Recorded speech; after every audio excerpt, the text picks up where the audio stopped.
Sarap lah, yan din yung sabi niya sa akin eh. What? Magkano gastos mo, Sele? Ha, 25,000.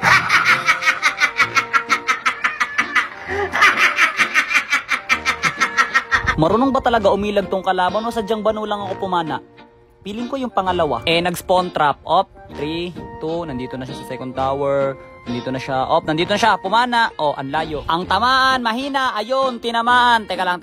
Highlights ko na to, pre. Wop. Oh, joke lang. Ayoko na. Sabay, alis na parang ating hack.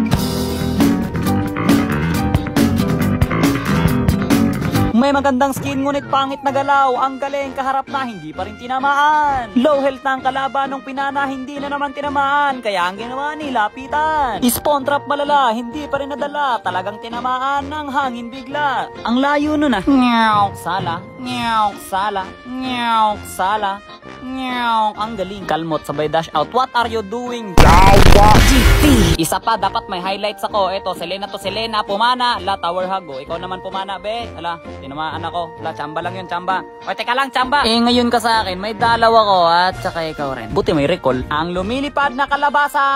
Bang, ayun, nakatama rin sa wakas. Whoop, wasing, la. Ay, akala ko kiniis eh. Tutok mo lang, tatama rin to, pre. Sinasabi ko. Eto na talaga, seryoso na. Tatamaan ka na sa akin. Ikaw na naman, panic!